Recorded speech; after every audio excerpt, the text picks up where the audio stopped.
Assalamualaikum warahmatullahi wabarakatuh. Salam lestari. Terdapat beberapa ayat dalam Al-Quran yang menyebutkan kata laut atau bahri.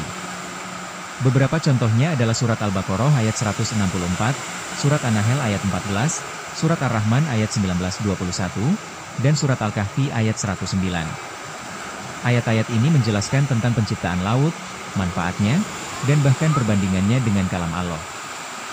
Allah berfirman dalam Al-Quran surat Al-Baqarah ayat 164, yang artinya, sesungguhnya pada penciptaan langit dan bumi, pergantian malam dan siang, kapal yang berlayar di laut dengan muatan yang bermanfaat bagi manusia, apa yang diturunkan Allah dari langit berupa air, lalu dengan itu dihidupkannya bumi setelah mati, kering.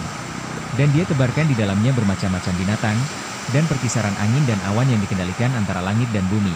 Semua itu, sungguh, merupakan tanda kebesaran Allah, bagi orang-orang yang mengerti.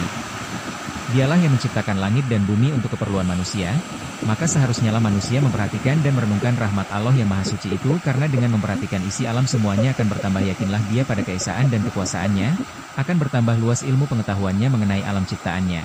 Pengetahuan itu dapat dimanfaatkan sebagaimana yang dikehendaki oleh Allah yang Maha Mengetahui.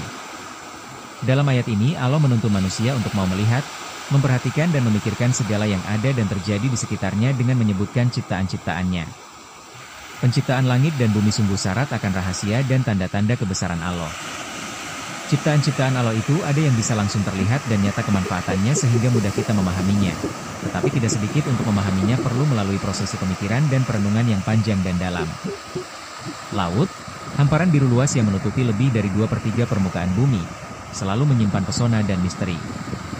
Lebih dari sekadar pemandangan indah yang menenangkan jiwa, laut adalah pusat kehidupan dan sumber daya tak ternilai yang telah dimanfaatkan manusia sejak ribuan tahun lalu. Dari deburan ombak yang memecah di pesisir hingga kedalaman palung yang belum terjamah, setiap bagian laut menawarkan potensi yang luar biasa bagi keberlangsungan hidup dan kemajuan peradaban. Salah satu pemanfaatan laut yang paling fundamental adalah sebagai sumber pangan. Jutaan ton ikan, udang, kepiting, rumput laut, dan berbagai biota laut lainnya menjadi protein utama bagi miliaran penduduk dunia. Industri perikanan, mulai dari nelayan tradisional dengan perahu kecil hingga kapal-kapal penangkap ikan modern, menjadi tulang punggung ekonomi bagi banyak komunitas pesisir. Di Indonesia, misalnya, desa-desa nelayan hidup dari hasil laut, di mana setiap tangkapan adalah berkah yang menghidupi keluarga dan menggerakkan roda perekonomian lokal. Selain pangan, laut juga berfungsi sebagai jalur transportasi dan perdagangan paling efisien di dunia. Kapal-kapal kargo raksasa mengangkut miliaran ton barang melintasi samudra, menghubungkan benua-benua dan memfasilitasi pertukaran ekonomi global. Pelabuhan-pelabuhan besar menjadi gerbang utama perdagangan internasional, tempat bertemunya berbagai komoditas dari seluruh penjuru dunia. Tanpa jalur laut, pergerakan barang dan jasa akan sangat terbatas, menghambat pertumbuhan ekonomi dan konektivitas antar negara. Ketahuilah, sesungguhnya pada penciptaan langit dengan ketinggian dan keluasannya serta benda-benda angkasa di lingkupnya, dan bumi yang terhampar luas, pergantian malam dan siang dengan perubahan panjang pendeknya dan kemanfaatan masing-masing, kapal dan perahu yang berlayar di laut dengan membawa muatan berupa manusia dan aneka ragam barang yang bermanfaat bagi manusia, apa yang diturunkan Allah dari langit berupa air. Subhanallah, Maha Suci Allah, yang telah menciptakan laut ini dengan banyak sekali manfaatnya. Marilah kita menjaganya dan merawatnya agar tetap lestari. Salam lestari. Wassalam.